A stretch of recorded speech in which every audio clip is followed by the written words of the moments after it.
Greetings from the Walter Bosley channel, and I want to welcome you all here for another Wednesday live stream episode. Let me take my reading glasses off because I'm not reading anything at the moment. And today is, I think, going to be a pretty interesting episode. Let me adjust something here. That's just a little bit too. There we go. I've got my HPLHS, HP Lovecraft Historical Society Motion Pictures t-shirt on, because today we're talking about an individual who comes with issues, and that is the great, ingenious author H.P. Lovecraft, who, as I said, brings with him some issues. He is a mixed bag, and today's discussion refers to probably, in my opinion, what is among the most disturbing questions about H.P. Lovecraft. And that is, was he an accessory to the murder of Harry Houdini? Now, I am in that school of thought that Harry Houdini was murdered, and he was murdered at the behest of spiritualist mediums. I agree with this hypothesis. Now, this is not something that I have come up with on my own. I'll be referring to a couple of books. One by Don Bell, The Man Who Killed Houdini. Don Bell's the author of the book, The Man Who Killed Houdini. He's not the man who killed Houdini. This refers to a man named J. Gordon Whitehead, who we'll be talking about. And then this great book, The Secret Life of Houdini, by Kalish and Sloman.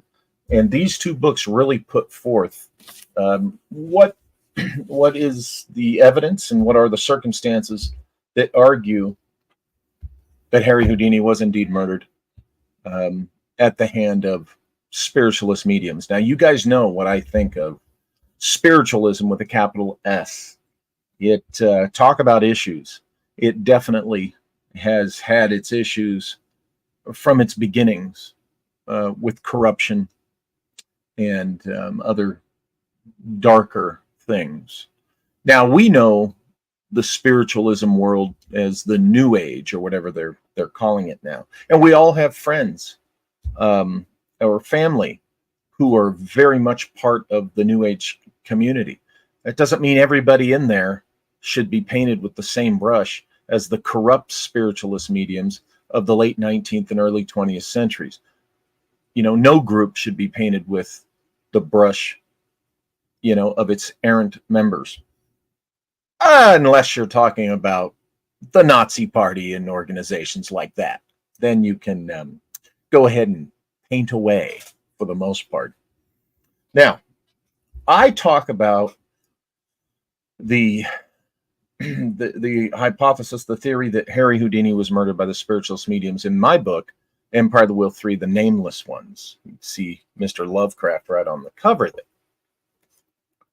Now, before I get into the subject today, I want to remind you to go to walterbosley.com, where you can get my books, and also where you can check out the preview for Code 12, a fun documentary that I appear in, and also check out NimsaCon. Think about getting your ticket for NimsaCon coming up in October. So, H.P. Lovecraft and Harry Houdini. What brought them together?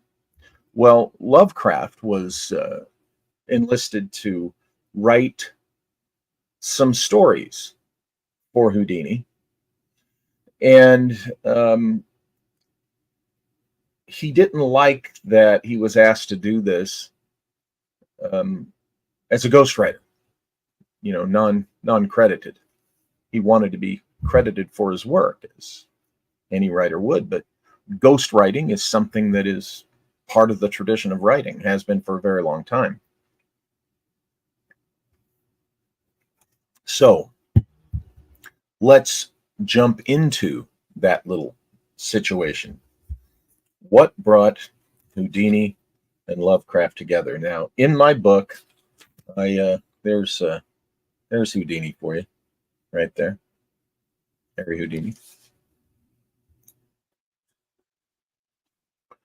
And let me find.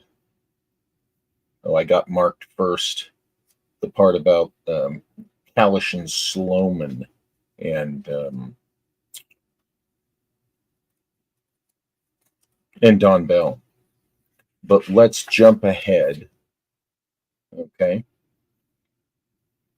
Let us jump ahead to the little bit about what brought them together. I'm trying to find that. I got it marked in here on a page so that it would be much easier to share with you.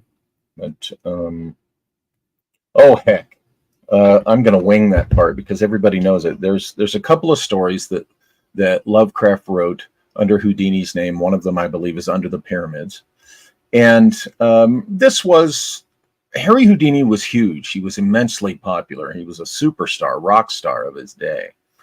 And, naturally, they would want to have, the people that were considered the best writers to ghostwrite for him. And Lovecraft, certainly fit that bill. And it was a story about, mysticism and an escape from the pyramids and the underworld and things like that. But Lovecraft took the gig, but he wasn't particularly a fan of Harry Houdini. And that's what I want to, if you're new here to the Walter Bosley channel, we're kind of relaxed in how we do things. I want to find what I marked.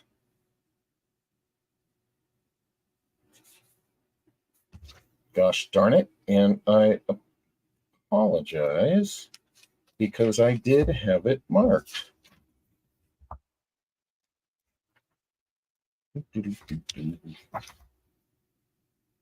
Well.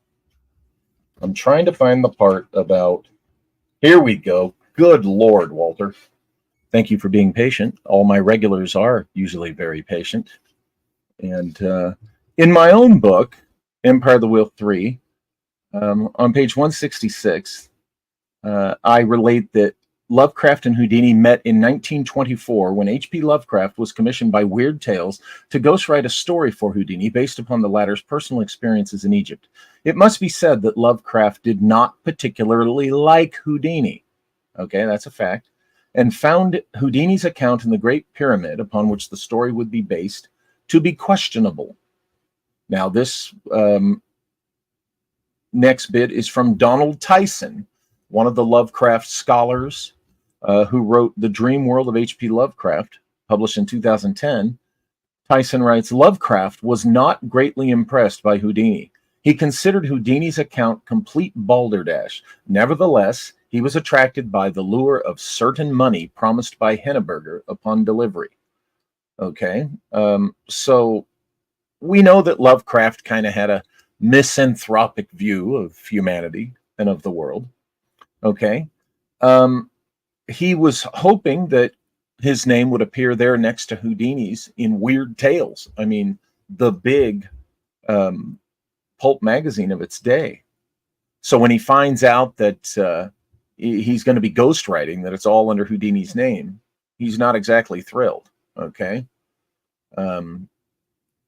Now, we are taught about Lovecraft that he likely shared the same opinion of spiritualists and mediums that Houdini did. And that is, well, not exactly. Houdini didn't think that psychic abilities and those kinds of things were all fake or false. He just questioned certain practitioners of it. In other words, he definitely recognized that there were frauds and fakers in the ranks of spiritualist mediums. Okay, and that's who he went after. Lovecraft, on the other hand, had the reputation of, regardless of what he wrote about, all the weird stuff he wrote about, he, reportedly thought that, oh, it was all fantasy, none of it was scientific based, none of it was real. But in my book, I kind of argue, was that a case of image projection? Did he perhaps believe in it a little more than he wanted to let on? Okay, that's the question I ask. I'm not the only one who's ever asked that. But what we've got to set this up is a situation in which this author, H.P. Lovecraft, brought on board to ghostwrite a story for a man whom he had multiple reasons for not liking. Okay, not the least of which was Harry Houdini was Jewish. Okay, and Lovecraft had expressed some definite opinions about Jewish folks, about Jews. Okay, and this is well known, even by Lovecraft fans. And look, I have to tell you, I've been to the H.P. Lovecraft Film Festival that was run in San Pedro. I went 3 years in a row, 2011, 12, and 13. I have 2 of their films on my shelf. I'm looking at one of my H.P. Lovecraft volumes. And last I looked here, there's one right here on the desk somewhere in my pile. I think I might have put it, I think I put it back, actually, believe it or not, on the shelf. That's amazing. I don't think there's anybody I know amongst my circle of close friends, and people that are in what I do that aren't a fan of Lovecraft's works. But H.P. Lovecraft is one of those folks where you really do hit a point where you have to separate the man from his work when you're reading his works. And then even then saying that, you kind of go, oh, how can you, how can you, some of the things that he said and believed, how do you overlook that? Well, you can't overlook it at all. You have to come to terms with it. Now, some people will point out that the quotes that I'm going to share with you today, they date back to 1915. Okay. Now, the man died in 1937. Did he change these opinions? There's evidence to suggest that he did not, because some scholars point out that in the following decade, in the 20s, after having lived in New York, that some of these opinions got worse. So, did he redeem himself by the time he died? I don't know the answer to that. But due to the discussion today, we have to take into account these things because it's pertinent to the people involved. So I will continue. So there we have H.P. Lovecraft asked to ghostwrite a story for a man who he had reasons to not exactly be a fan of. Okay, so that sets up that they weren't necessarily the best of friends. Okay, and let me get to something here before I open up the... Yeah, okay, that's the part with the quotes. Now, so we know that, as I just said, Lovecraft wasn't crazy about Harry Houdini, but he took the gig anyway, and because it was certain money. So what about the murder of Harry Houdini? Well, that involves the spiritualist mediums of the 1920s whom Harry Houdini investigated and exposed, and it ended up in a congressional hearing to report on. Believe it or not, a congressional hearing in Washington, D.C. Why? Because the president of the United States at the time, Calvin Coolidge, had connections and involvement with these spiritualist mediums. So this had become national news. Now, the story of Houdini's death is that he used to do stunts with the audience, and this was a man who was in incredible physical shape. He had done stage magic, but he was most famous for being an escape artist. You know, he would be chained or locked in a box, and he would get out of it. There was the famous the water can thing that he would, you know, get into the water can. It would be chained shut, and he would escape from that. And you know, if you've seen the film The Prestige, the thing about the water escape is kind of a form of what Houdini would do. But one of the stunts he would do was he would take punches to his abdomen.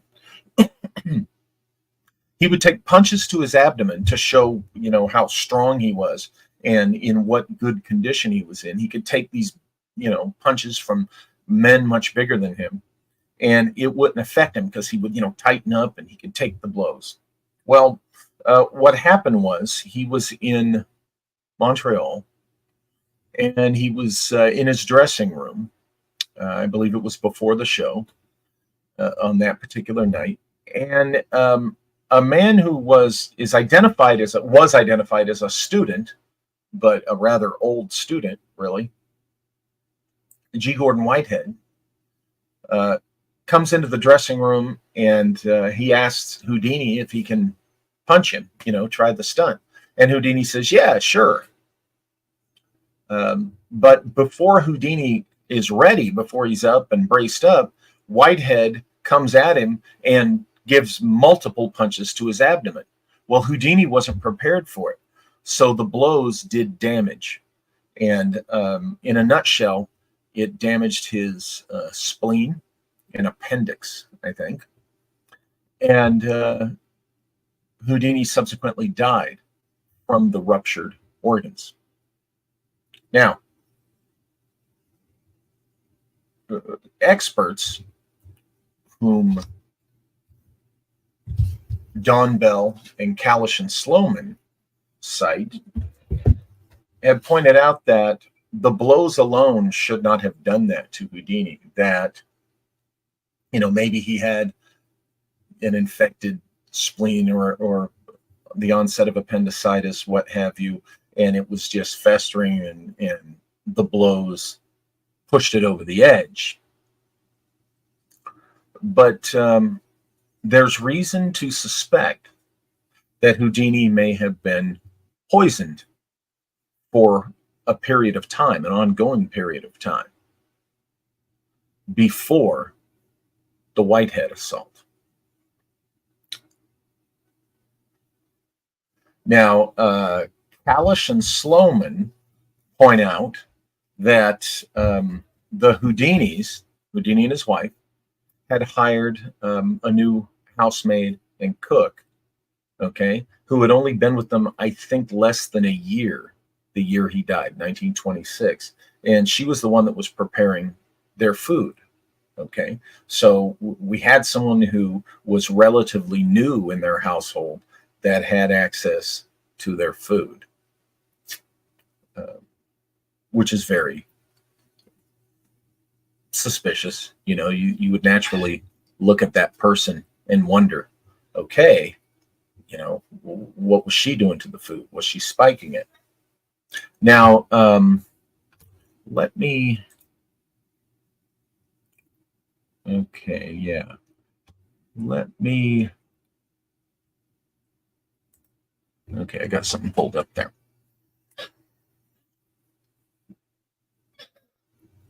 So if Houdini and his wife, or at least Houdini himself, because he was the target, had been poisoned for a prolonged period of time, that would have worked his organs, you know, his spleen and his appendix, into such a condition that a punch to them, a blow to them, could have ruptured the organs fatally, which is what happened. The blow did rupture them. So you have to consider who would want Harry Houdini dead. Well, as I said, and as those of you who are familiar with the Houdini case know, Houdini had been famously investigating a woman who was a big icon in the world of the spiritualist mediums, a woman named Marjorie Crandon. You guys have heard me talk about Marjorie Crandon before, and I've written about her. I find her to have been a reprehensible woman, and her husband even worse. Kalish and Sloman go into the details. Dr. Leroy Crandon, her husband, was a Boston-based doctor, and he had been in the habit of adopting young boys from England, and they would be shipped over to the United States. And not long after he received them, he would send word back to the adoption agency or whatever in England and say that, well, this is not working out. I'm sending the boy back. Only the problem was, in a number of cases, when the people from the agency were there to receive the boy, the child would not be there, would not arrive. And this happened more than once. So Scotland Yard started investigating the American Dr. Crandon. And they eventually contacted the U.S. Secret Service because, remember, there was no FBI to speak of. There was a Bureau of Investigation, but it wasn't the FBI as we know it. Well, as we knew it, because the FBI today kind of, unfortunately, sucks.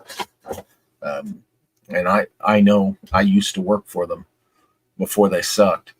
But so Secret Service was the agency that would handle this stuff. So they had a long ongoing relationship with Harry Houdini dating back decades, when he would help them go after counterfeiters. Okay. Now, this is where I argue earlier in the Empire of the Wheel series, it may be in this book too, volume 3. This is where Harry Houdini could have met at a place. That's a whole other discussion, as you guys know. You got to read the other 2 Empire of the Wheel books to get that context.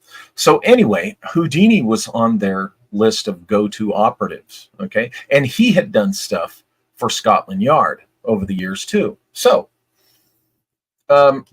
Houdini, working with Dr. Walter Franklin Prince, who had by that time become the director of the American Psychical Research Society, they started going after the corrupt psychic mediums, and specifically targeting Marjorie Crandon.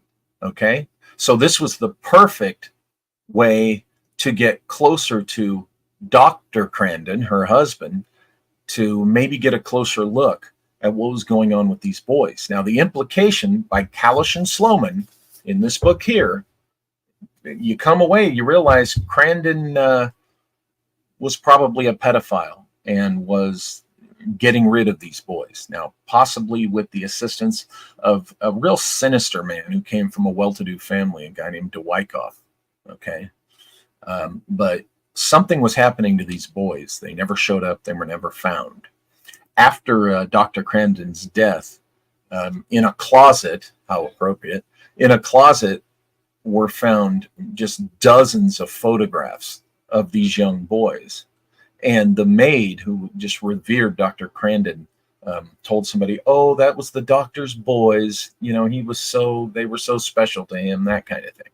Dr. Crandon was, sorry, a real creepy guy. And his wife, Marjorie, no less creepy. Okay. She would do her sessions in the nude, for one thing. Okay. Now, folks, this was the 1920s. So,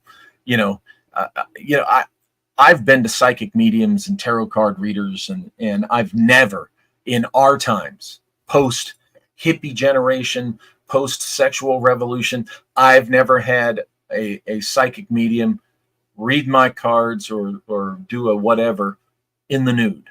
Okay. Now, I have interviewed tantric priestesses, and they do their thing naked, but that's another discussion entirely. No, but seriously, psychic mediums, um, they don't, they're not in the practice of doing this naked. Now, she would do special readings for prominent men, right? Married men, and these are the ones who she would, do this naked for. Okay. And they say that certain items like the fake ectoplasm, which was a lot of times gauze with stuff on it, you can imagine it would magically appear when she was doing these sessions. So yeah, she would have it hidden, in the place that you can imagine, things like that. And she just, when you read about her, it's yeah, you come away realizing that Marjorie and Dr. Crandon were a pair, made for each other. So Houdini, he kind of pissed off a lot of the fanboys and fangirls of Marjorie Crandon. Okay. So the spiritualists hated him, not just because he exposed Marjorie, but he was exposing other corrupt spiritualist mediums too. And why would they be mad? Because that was their grift. Okay, they were fakes, they were frauds, but they were making a lot of money doing this. He was messing with their livelihoods, and they did their business just like any other mafia. Okay, you threaten their livelihood, they're going to threaten your life, which is exactly what happened to Harry Houdini. Okay, so you have to understand the background on that. So when we get to the year that Houdini dies, and we get to these congressional hearings, it's very interesting because glasses. Allow me to share with you what was said to Mr. Houdini. Nope, I think it's in here. I think it's in Kalish and Sloman. Let's go again. This isn't me making this stuff up. This is Kalish and Sloman. Now, here's a picture of Houdini at the congressional hearing before the hearing started, and you see those two women. Houdini is right there, and you see the woman there and the woman there. Those are two psychic mediums, and they were no friends of his. They were allowed to pose next to him. Okay, and this is before it kicked off. Now, after he testifies, this is what happens out in the hallway. This is in the Capitol building. Okay. Now I'm going to show you a picture of a woman. And let me pull this up. I'm going to be showing you a picture of a woman named Madame Marcia. Okay.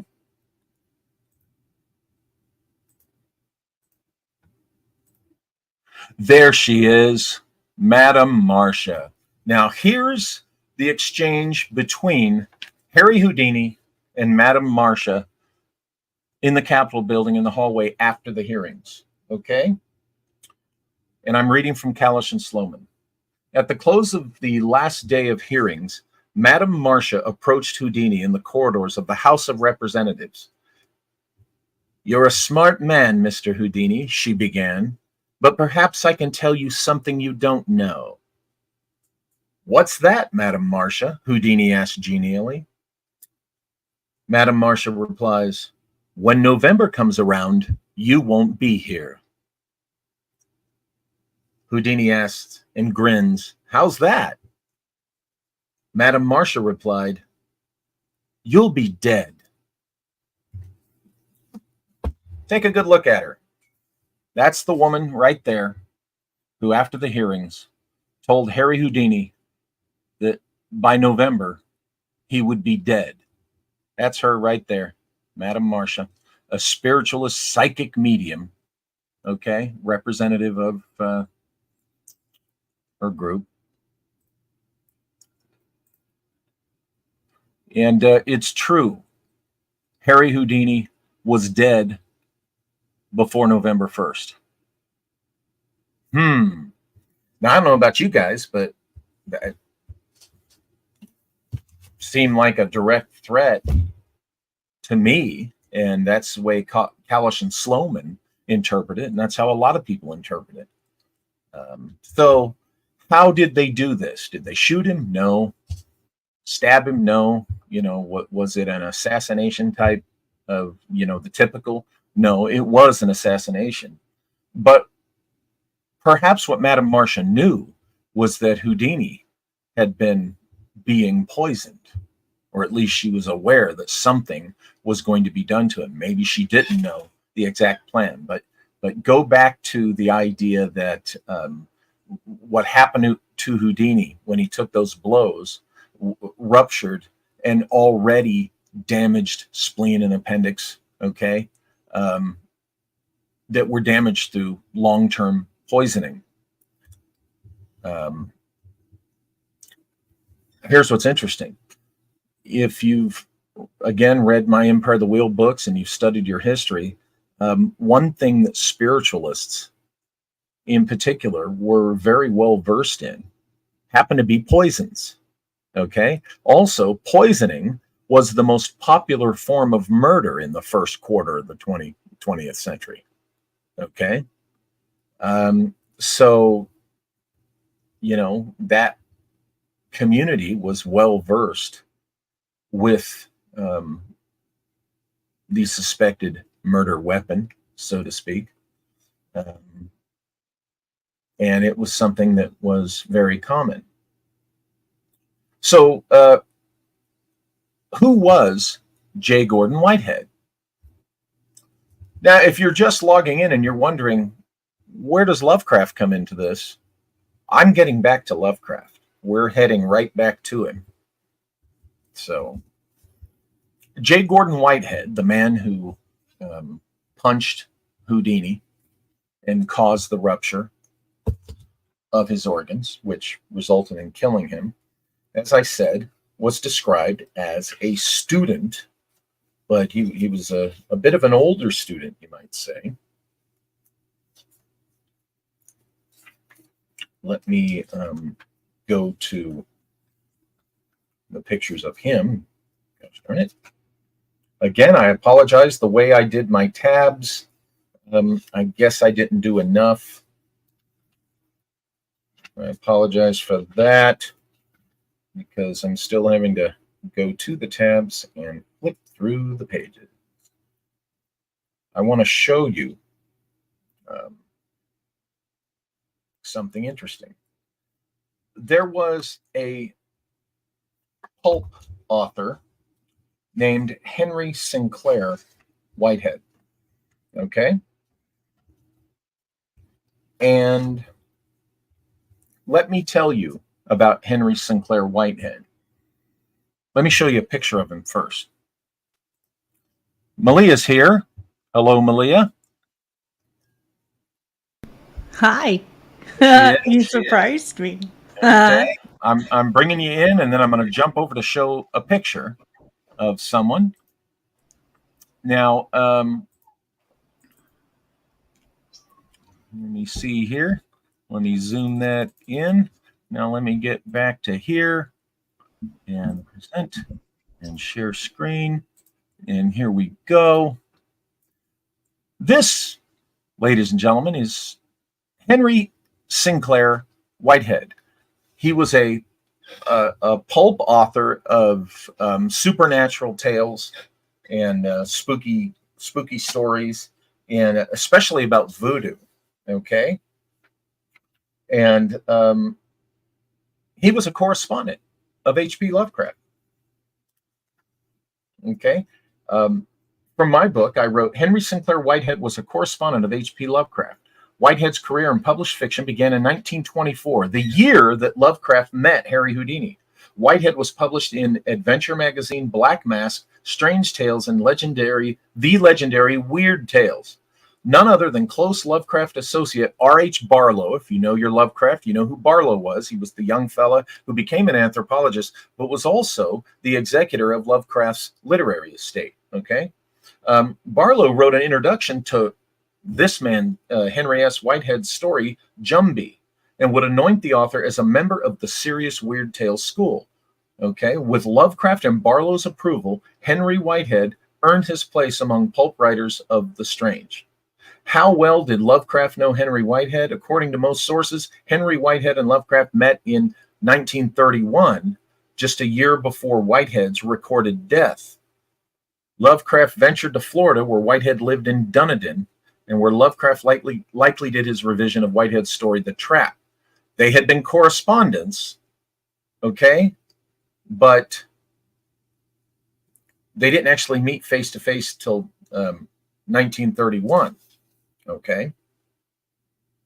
Now, that's Henry Sinclair Whitehead. Well, let me show you a picture. What do you think of that, Malia? I've always found since a couple of years ago, I heard you mention about Whitehead and his involvement in, this whole Houdini fiasco. Yeah. Super fascinating. It's a connecting link, right?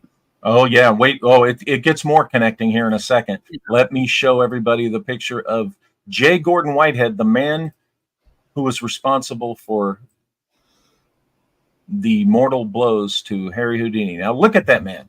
That is the known photograph of J. Gordon Whitehead. Spy. Okay. It screams a spy. Well, yeah, he's all like the dark coat and the dark fedora, but pay attention to his face. Look closely at his face. I'm about to show you guys something here. Now, this is my sleuthing. This is not from Callis and Sloman or Don Bell or anywhere else, folks. This is from my book. When I saw this photo, okay, take a look at that one. And then I saw the photo that I showed you a moment ago, okay, which is this photo here. Okay. All right, take a look at that. Now let me show you something, folks. See what you think about this. Let me share with you. It's right here. Ah, there it is. There's the tape right there. Now, take a look at that.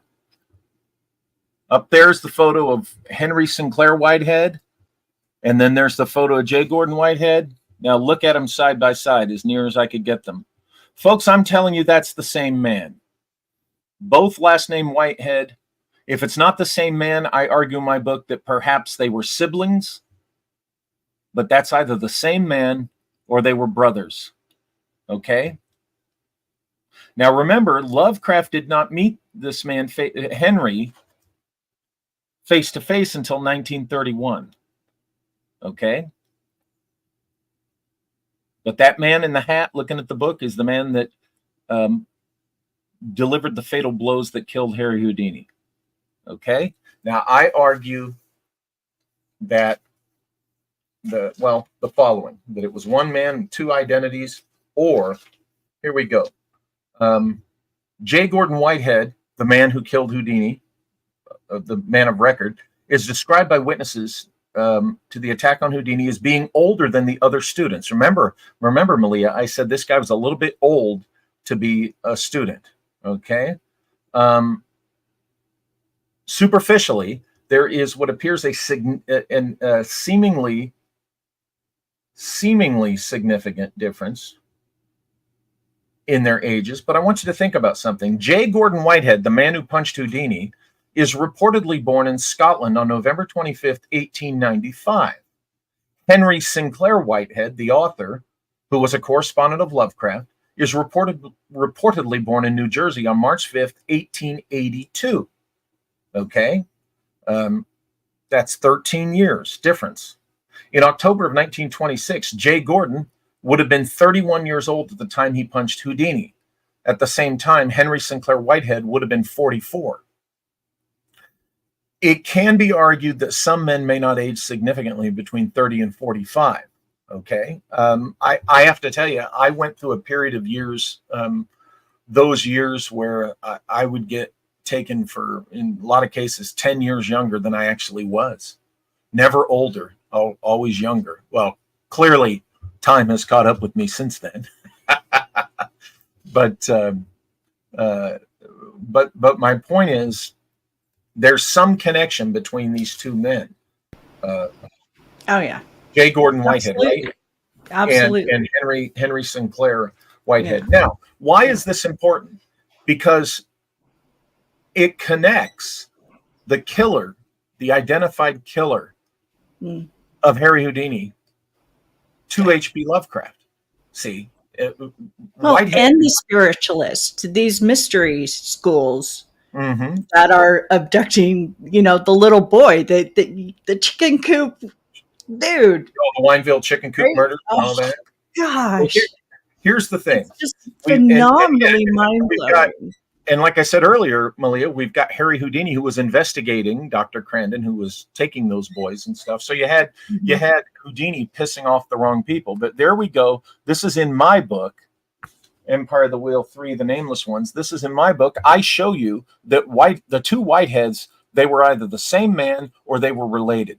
They had some connection. Now, in my opinion, this connects the killer of Harry Houdini, J. Gordon Whitehead, to H.P. Lovecraft. Now, we come back to Lovecraft through the theory of the poison. Okay?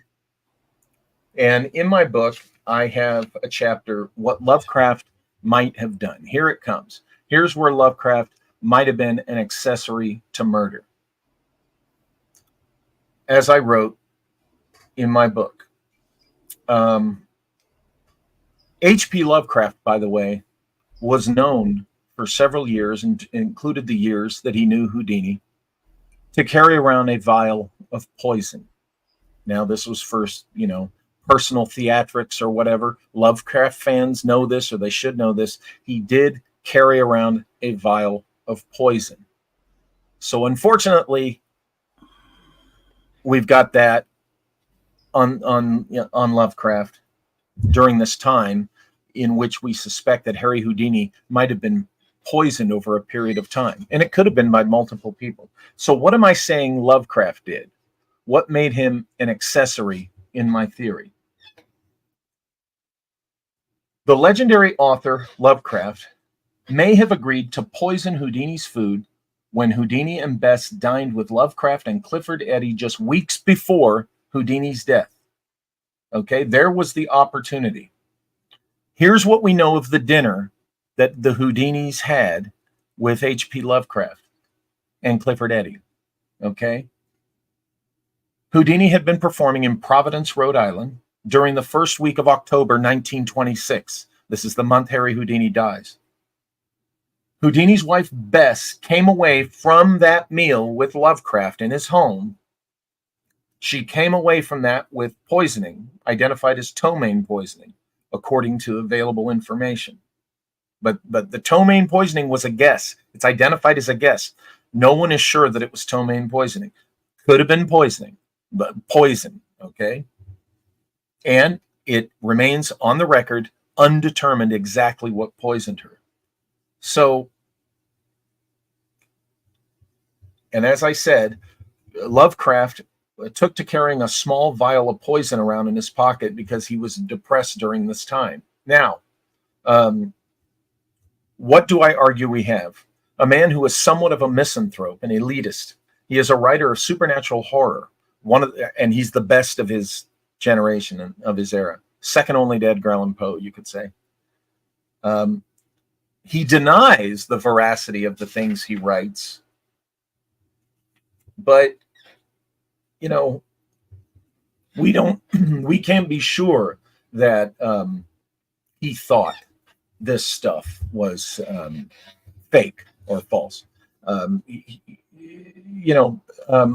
he didn't have to think psychic abilities and the supernatural were real, to be associated with spiritualists. Okay, he was a writer. I could see him being associated with spiritualists just for the resource, just for the research and getting to know how they think and getting to know things in their community. So he certainly was a correspondent with Henry Sinclair Whitehead, who wrote stories on voodoo and the supernatural and things like that. Henry Sinclair Whitehead was not someone who disdained the supernatural publicly, certainly not publicly, but in the way that Lovecraft did publicly. Okay, so we can connect him to spiritualists and their like, but is that enough to motivate Lovecraft to want to poison Harry Houdini? And look, I even come away from this saying that Lovecraft just might have wanted to mess with Houdini, right? Just to fuck with him a little bit. Maybe make him sick, maybe scare him, that kind of thing. Why would he do that? Simply because Houdini went after his friends? Maybe. But here's where the troublesome part of H.P. Lovecraft comes in. And that is summed up in a couple of statements that Lovecraft is known to have made. And I want to read the first one. This is from an article that Lovecraft wrote in 1915 titled The Crime of the Century. This was published. And this is one quote. That the maintenance of civilization today rests with that magnificent Teutonic stock, which is represented alike by the two hotly contending rivals, England and Germany, is as undeniably true as it is vigorously disputed. The Teuton, for folks of you who've been around only since the turn of this century, the Teuton is essentially a Germanic person. The Teuton is the summit of evolution. This is what Lovecraft wrote. That we may consider intelligently his place in history, as we must cast aside the popular nomenclature which would confuse the names Teuton and German, and view him not nationally but racially. This is Lovecraft elevating the Teutonic racially, okay, on a higher platform. Reading on, this is H.P. Lovecraft writing, okay. Tracing the career of the Teuton through medieval and modern history, we can find no possible excuse for denying his actual biological supremacy. So there he is, placing the Teuton, the Germanic, the Aryan, if you will, in biological supremacy. Okay, that's Lovecraft's words. I'll read on. Lovecraft's words. In widely separated localities and under widely diverse conditions, the Teuton, his innate racial qualities have raised him to preeminence. There is no branch of modern civilization that is not his making.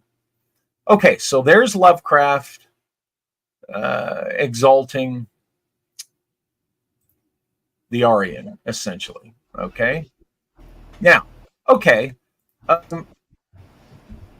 All right, there, as people like to say, oh, there was a lot of people who thought that way back then.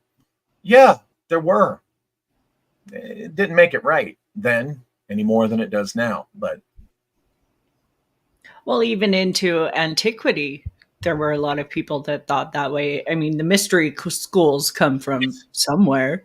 Well, and look what spiritualism, folks. You see where we're going with this. Look what spiritualism came out of. Yeah.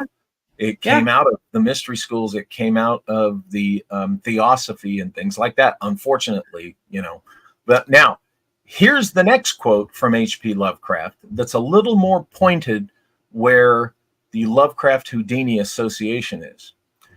And I quote H.P. Lovecraft from the same article, Crime of the Century, 1915, quoting Lovecraft. Not my words, this is H.P. Lovecraft. Quote, the fact is that an Asiatic stock broken and dragged through the dirt for untold centuries cannot possibly meet a Nordic race on an emotional parity. And the author writes, so far as he's concerned, Lovecraft continues, on our side, there is a shuddering physical repugnance to most Semitic types. H.P. Lovecraft wrote it, the shuddering physical repugnance to most Semitic types. I continue with Lovecraft's words. And when we try to be tolerant, we are merely blind or hypocritical. Two elements so discordant can never build one society. No feeling of real linkage can exist where so vast a disparity of ancestral memories is concerned. So that wherever the wandering Jew wanders, he will have to content himself with his own society till he disappears or is killed off in some sudden outburst of physical loathing on our part. End quote. H.P. Lovecraft, 1915.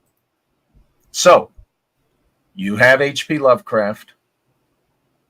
And folks, these attitudes continued into the 1920s.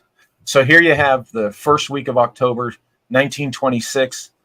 Harry Houdini, a Jew, Jewish American.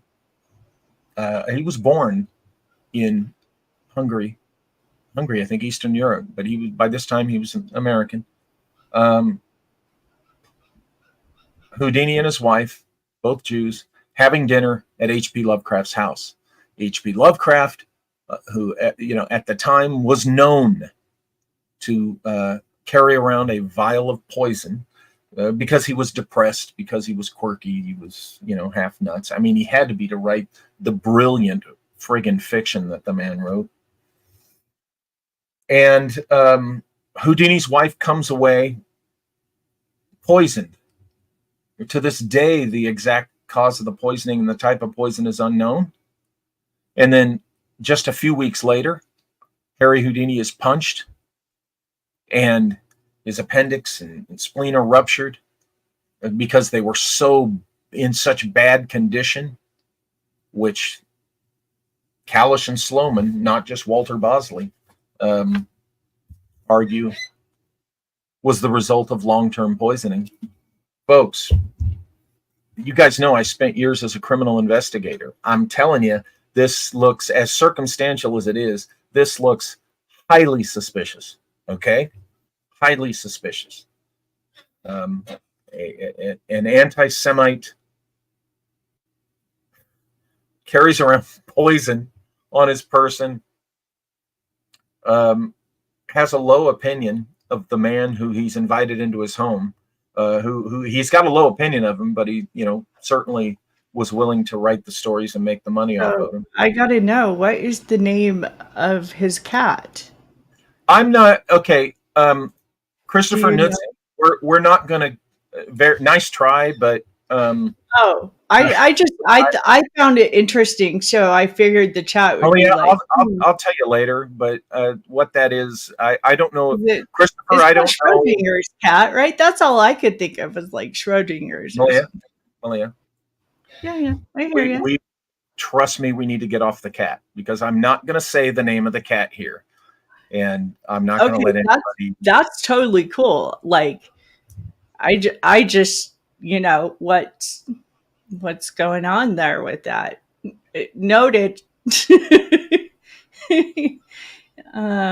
Yeah. Check your texts. Okay. Oh, we have electronics communication. Imagine that. Wow. Are you for reals? That is that was the name of Lovecraft's cat. And Christopher is making a point. Christopher, yes, you're making a very good point, Christopher Nutzi. But we will get into it. Can't be said on YouTube. Let's just say that it can't be said on YouTube.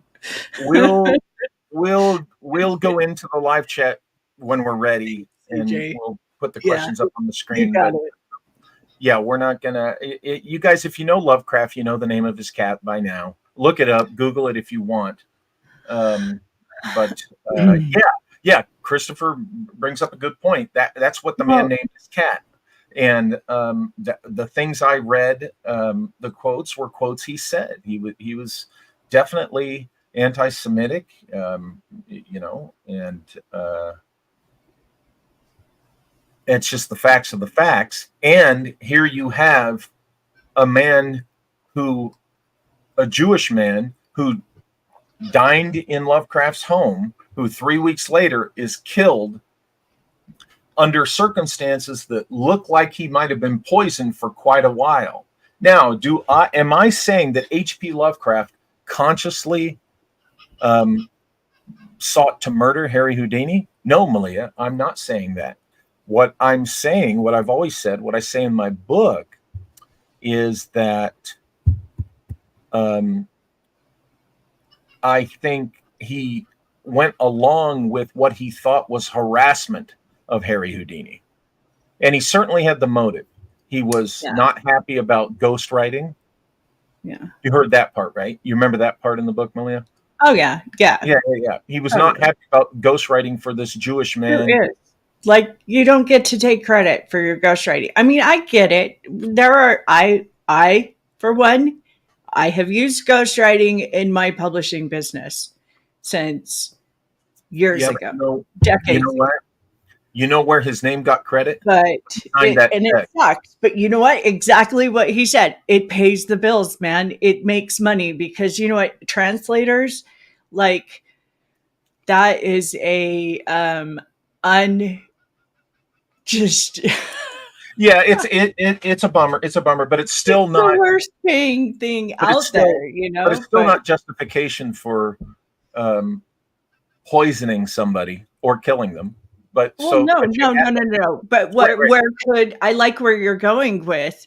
Where could Lovecraft's hatred Come from? for this man enough to have him eliminated? Could Yeah, it have been something that Houdini said or was purporting to be? But I like where your conclusion comes in is that, hey, Houdini was real out there and open with what these spiritualists were doing with the little boys and yeah. who he was implicating who was doing it. Right, And and I that's think why. those people didn't like that Right, at all. and that's why they wanted him gone. That's why they Yeah. definitely. What you said there is one of the That, many reasons that's motive. he went after That's the their motive hero, for a Marjorie. classic film noir mystery guide like the one in the photo. Yeah, and so that's why the spiritualists would have wanted him dead. He was messing with their Yeah. livelihoods. The spiritualists who were in Lovecraft circles, one of them certainly could have egged Lovecraft on. Hey, dip a little poison in his food. Let's mess with this guy. And Lovecraft, if he did do this, if he did poison their food, I would like to think that it was just to harass him. I mean, I don't see yet even any circumstantial evidence that pushes me across the line that Lovecraft was wanting to consciously be involved with premeditated murder. But you never know. That's the thing. Here's the thing with the mystery schools. The mystery schools are famously connected to venom, ingesting venom in various manners or forcing another person to ingest the venom of specific vipers and snakes. Okay. Mm-hmm. So Bennett decided in the dark courts of the spiritualist buildings that Houdini needed to ingest the venom and go through the rite. I'm talking about like a full on magical ritual of thus ingesting the venom to see if he would be compromise him. He would be, like Christ did. Like, for lack of a better word, we're talking about either they're going into turning Houdini into a god, into one of them, or he'll die. I don't know. They would have, if they hated him. They wanted him eliminated. That's exactly why you would put somebody through that kind of a ritual, because you essentially want them to die or convert. Whatever might have been going on in their head, they essentially wanted Houdini dead. I mean, Miss Marcia revealed that was kind of the revelation, if not of method, of intent. But to bring it back to Lovecraft, what's interesting about what you mentioned is Lovecraft was a guy that was intellectually and literarily interested in ritual and stuff. And that could be a whole other discussion. In fact, that's an interesting angle that we need to explore in the future. Now that you bring that up, because it is just the kind of dark thing that Lovecraft would have liked. But for what we've got on hand, right? Basically, it's it looks like to me that Lovecraft was an accessory to, I suspect H.P. Lovecraft was an accessory to the murder of Harry Houdini. I suspect that Lovecraft poisoned the food during that dinner that the Houdinis attended with him. And it was Bess who came away with the overt poisoning, but whatever poison got into Harry's system is what added to the long-term poisoning that Kalish and Sloman have suspected for years, and led to the condition of Harry Houdini's internal organs, so that when Whitehead, J.G. Whitehead, punches him, it ruptures him, Houdini, and kills him. And of course, he ends up, just like Miss Marcia said, dead before the 1st of November, 1926. Okay, so we've got multiple. Wait, time out. My turn. We've got multiple accessories to murder here, to one person. Yeah. Right? I mean, we're looking at the Whitehead guy. We're looking at Lovecraft. But there's also this psychic woman who's head of such and such creepy freaking stuff. Yeah. And why would they go through such lengths to eliminate one person? Because he was messing with their livelihood. Do not underestimate greed. I don't, but still, it just, I'm just trying to make a point in the sense that this is a concerted, combined effort, which really, I think, signifies a extremely dark, magical ritual going on here, and using the sacrificed blood. Sorry, YouTube, but there's no other way to describe this, of Houdini himself, a beloved icon of the people who was essentially changing the tide to their ability to operate in openness. You know, they kind of had to take cover a little bit because of what Houdini revealed. Right? Yeah, I'm going on a soapbox here. Basically, look, it really, from my view at this point in time, it's really very simple. Houdini was threatening their livelihoods. Let me tell you something. Well, most crime, most murder, things like that, okay, if it's not a crime of passion, boy, oh boy, it most often has to do with money. Okay. And where money is involved, an extension by reputation and how that can get you money, believe me, that can be motive enough. Yeah. That can be motive enough. So of course, those in anything to do with understanding that understand money is the main motive behind. Yeah, and I know that's not as exciting, but here's the thing: what you're bringing up is part of another discussion on why they chose how they were going to do it, and that would be a very interesting extension of both the discussion of Lovecraft and these spiritualists and stuff. So I like that. I think we should probably start taking questions from the live chat. What do you think? Can I jump to D. Dorothy here? Because D. Dorothy, we got your envelope today. Yeah, go ahead. But also, this is the track I've been on for the last week. Is really, actually, I mean, my track into what she's bringing, mixed mushrooms mixed with amanita, the famous red and white. See, one of the things that I'm digging into is the ancient text And how does that relate? And I'm not talking Hebrew, okay? Hebrew is a bunch of chicken scratch. I truly believe that at this point. Like, I'm into the Greek right now, the ancient Greek in a big way. But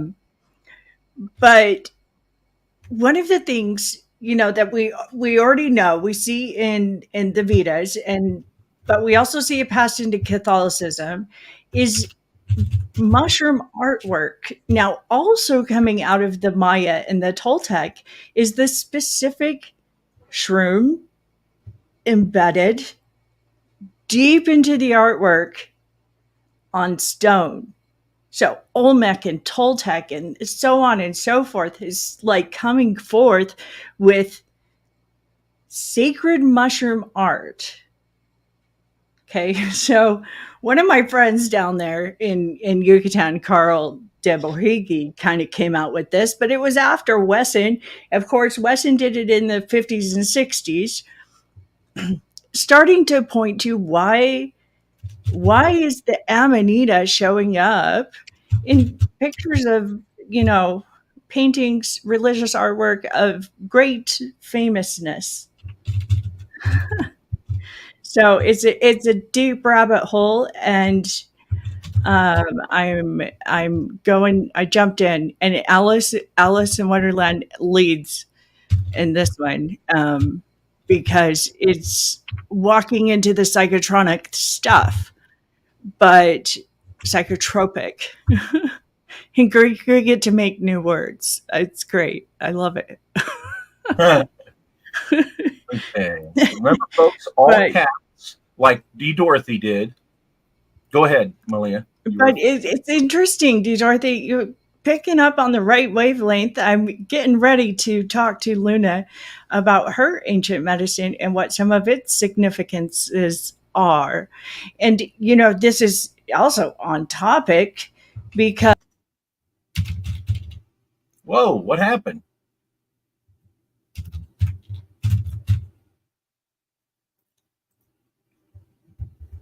Wait a minute. Uh-oh. I think her internet. Let me find out. I think her.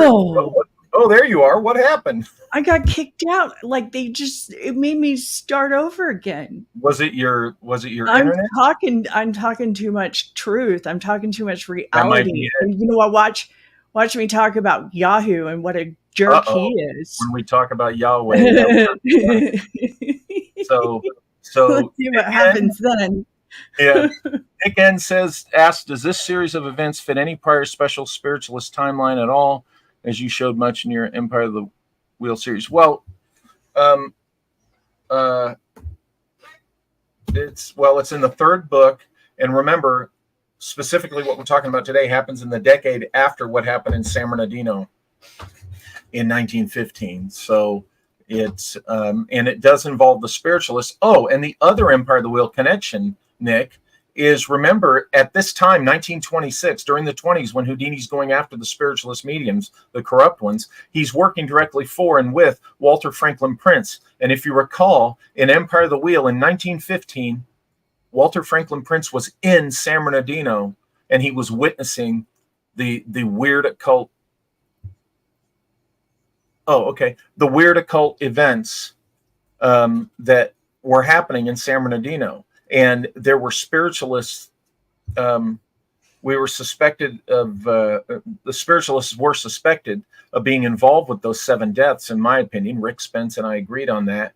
And I argue that that's one of the reasons why Prince, in the following decade, teamed up with Houdini and went after the corrupt spiritualist mediums. So that's kind of how it fits, is Prince, from what he witnessed and saw happening in San Bernardino in 1915, he had a bone to pick with these corrupt spiritualists and teamed up with Houdini to go after them.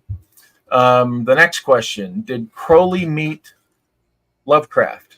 Oh my God, you need to read CJ Starmonkey. You need to read the Typhon book by Peter Lavenda. I go into it in this book. Yes, absolutely.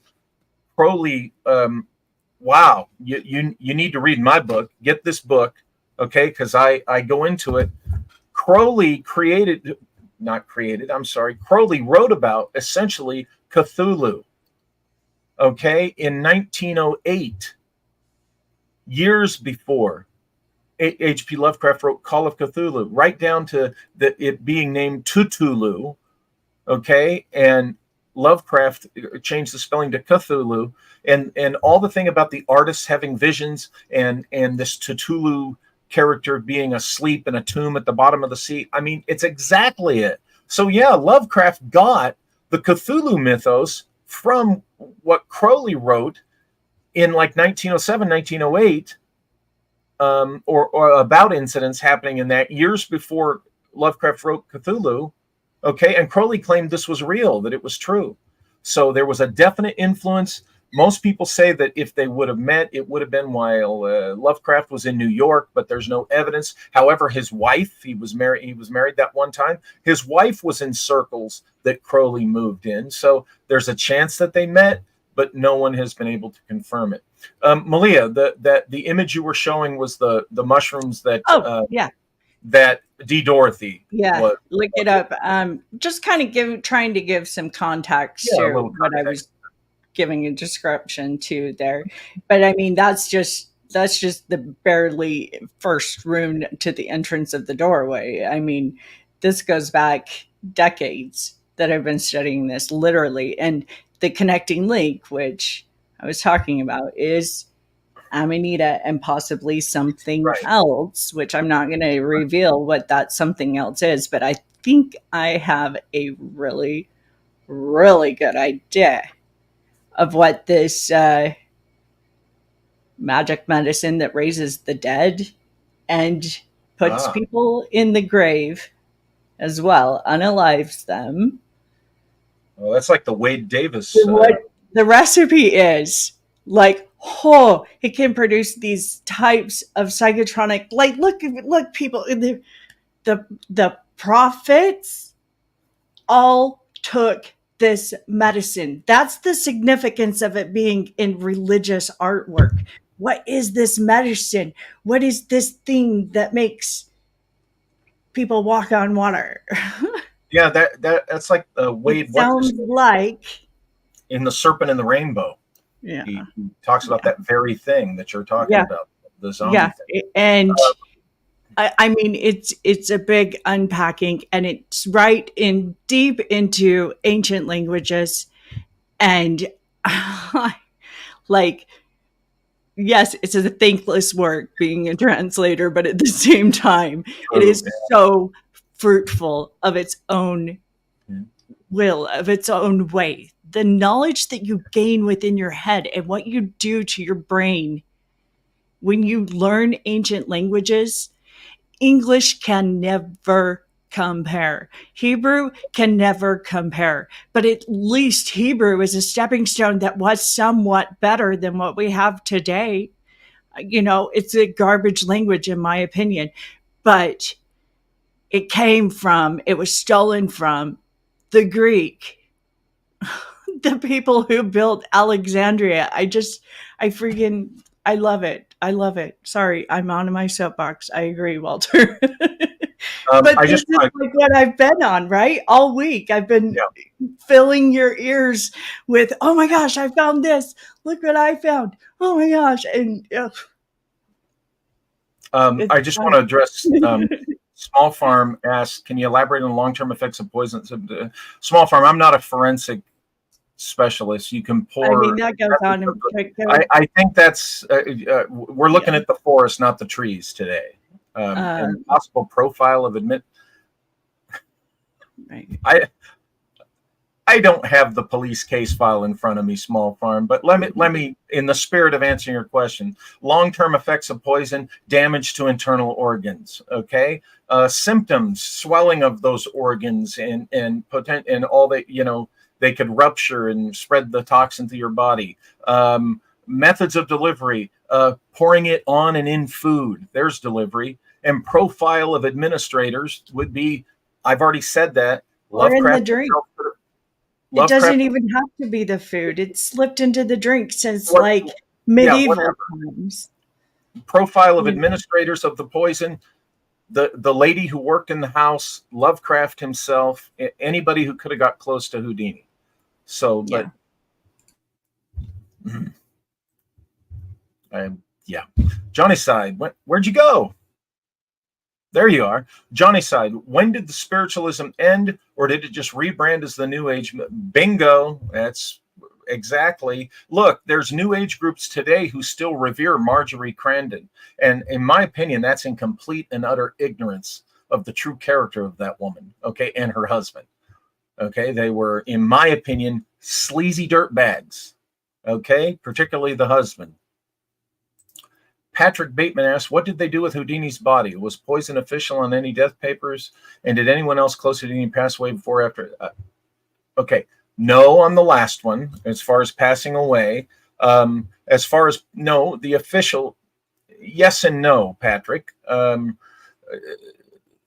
The natural poison in the organs that had ruptured, they're saying that's what killed him, okay?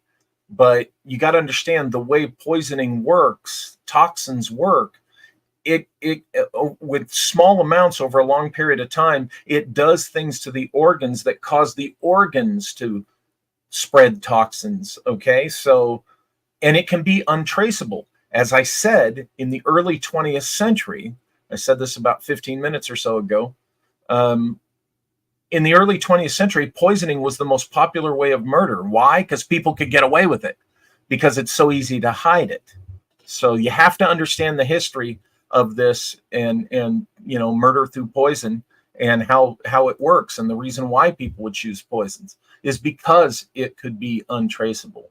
So, and that fits with the Houdini thing. Look, those questions you're asking, read this book, Kalish and Sloman's Secret Life of Houdini, and they get into the specific wherewithal of the Houdini murder. I just simply got into the potential for the Lovecraft hand in it as an accessory, and maybe an unwitting accessory to the extent of premeditated murder. D. Dorothy Papineau, were they on the menu at the HPL? I have no idea what was on the menu at the dinner. Maybe if Kalish and Sloman or Don Bell talk about that, it's in there, but I would recommend you read those books. But as D. Dorothy says, oh, hey, thank you, D. Dorothy. Patrick, pay attention to what D. Dorothy's saying.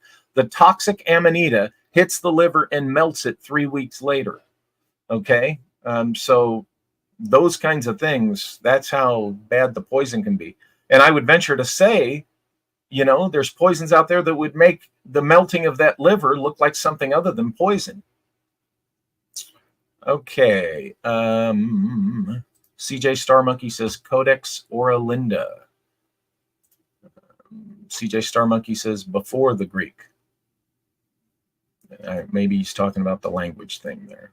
Marcos Toledo, could the man who punched Houdini and horror writer have been cousins? Marcos, that's exactly what I suggested earlier, and I go into that in this book, that yes, indeed, these men could easily have been siblings, or I said siblings, but in the book I go into they could have been cousins. I lean to siblings because they look so much alike, but cousins can look a lot alike too. So yeah, the answer to that question could be yes.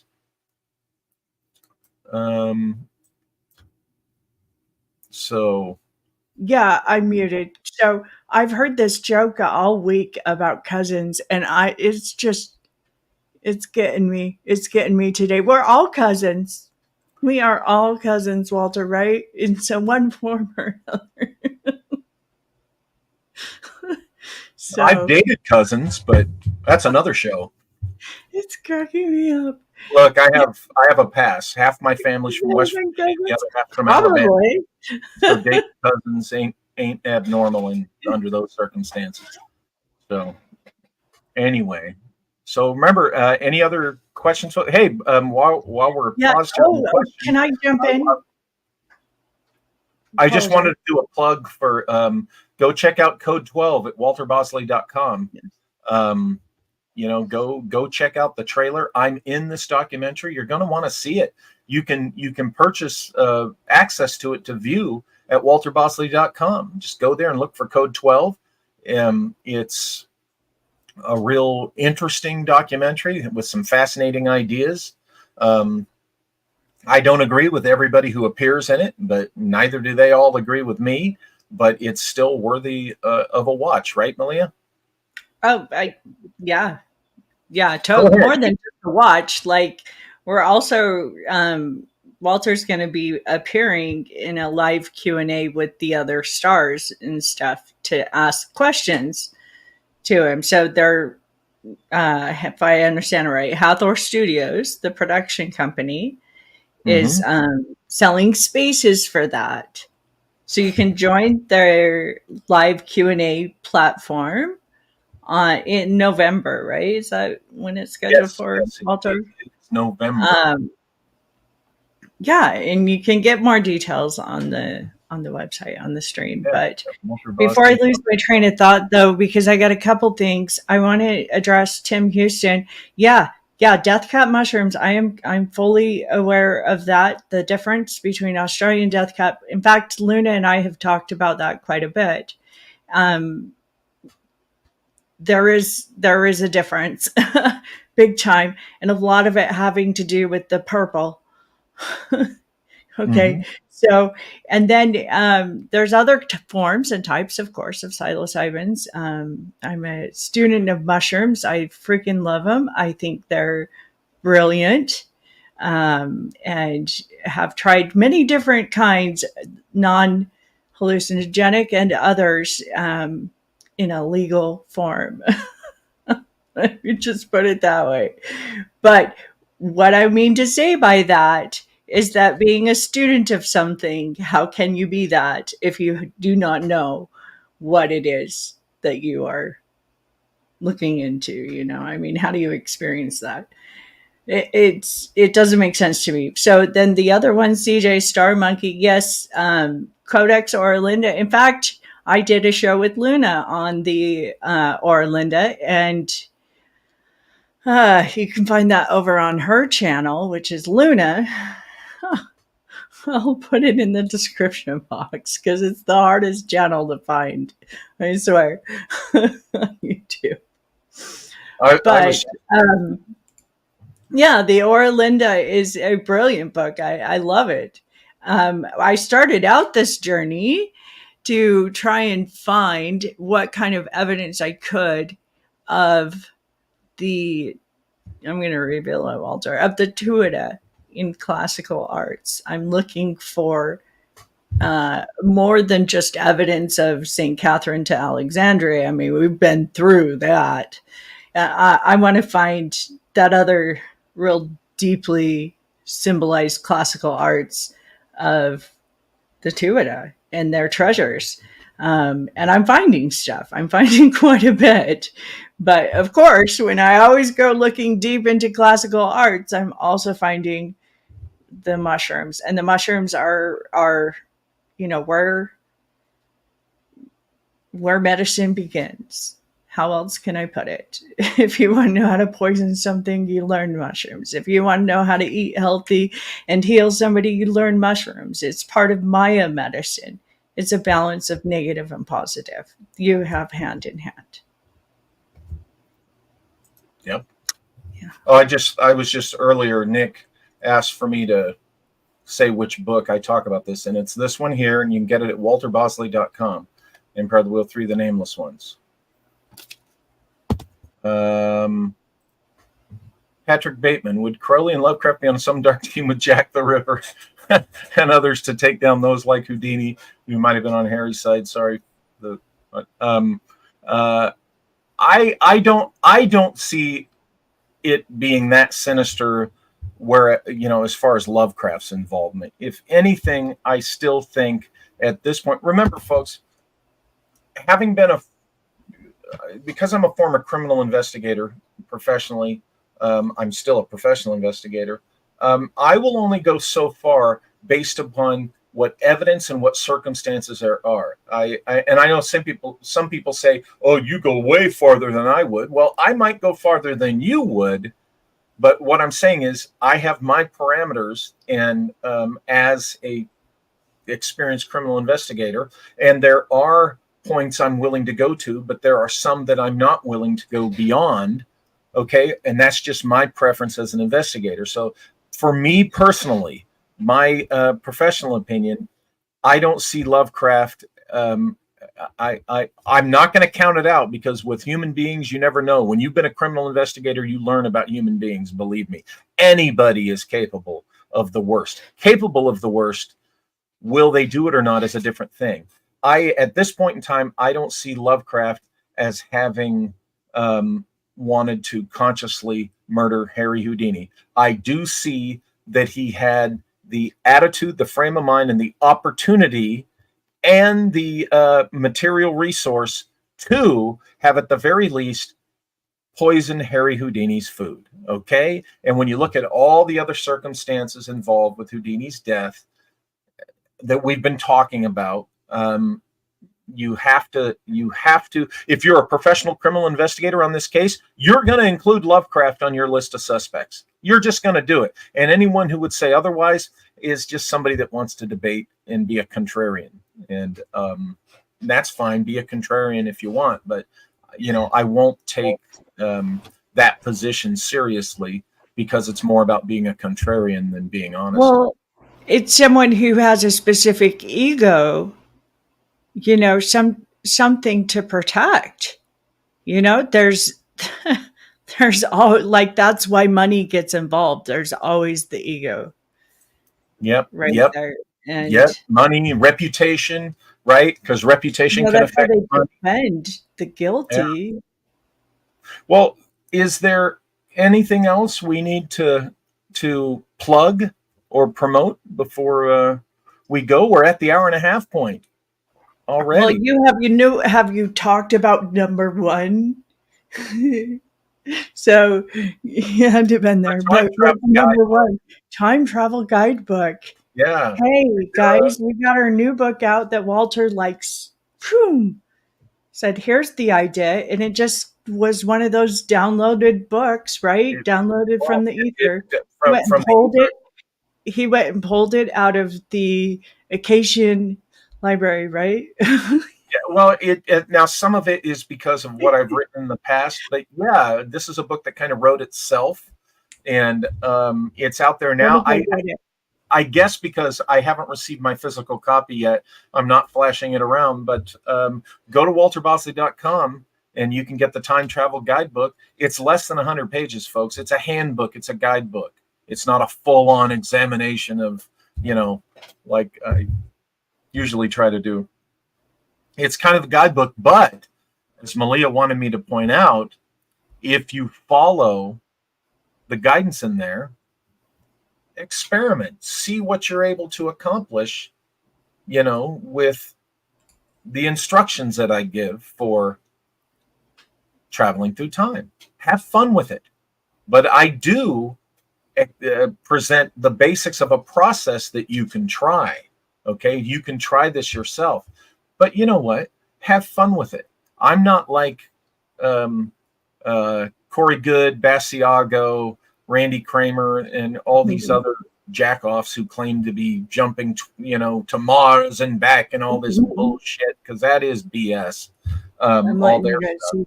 So, have fun with this book. But it's out there. It's, as you can see, it's not that expensive. But I think you guys will like it. Oh, and by the way, those of you who are familiar with the book Todd and I did, The Mystery of Ingersoll Lockwood, and the mystery man Charles Howard Johnson, I'm not going to name the person, but I identify a suspect for who Charles Howard Johnson might actually have been. And I think, you'll find him interesting. And that's in the time travel guidebook. So it's not a rehash of all my old stuff. There's new stuff in there. So check it out. Yeah. Yep, that's a good one. That's pretty fun. Did you C.W. see? Chanter is mentioned in the book, by the way. Allow me to add. I talk about Yeah. C.W.'s. I refer to C.W.'s 20-year nostalgia loop idea, which I think has legitimacy. Totally. Okay, Malia. Any? Did you see this one? Did we talk about that one? Yeah. Oh, yeah. Oh, okay. Um, Sorry. I apologize. Again, Patrick. It's the look. Here's the thing. Sometimes, and I know we all like to do it. It's a human thing. It's like, oh, look how big and vast this thing is. Sometimes you only need the one suspect, or in this case, the spiritualists. There's abundant evidence, okay, that the spiritualists were the ones that wanted Houdini dead and were involved with doing this. And folks, it's only in TV and movies that circumstantial evidence doesn't mean anything. Okay, in real life, circumstantial evidence has rightfully convicted a lot of people. Now, you point to some cases where a guy gets let out of prison because, it was all circumstantial. And yes, there might have been circumstantial evidence, but in those cases, there was also a false allegation. The accuser lied, okay? And the conviction was based as much, if not more, on that false allegation as it ever was. The circumstantial, unfortunately, backed up a false allegation, a lie, which that should be prosecutable, and I believe it is. But circumstantial evidence, folks, in reality is very meaningful. So all of that points to the spiritualists, plus other evidence, material evidence and connections points to the spiritualists, and that's enough. Yashu, who is this guy? I can't even find him. Everybody wants to tell me he's out there, but I can't find him. Yeah. Well, folks, we're at that hour and a half point, and anything else, Malia, that we need to add in to plug? Oh gosh, I could go on and on.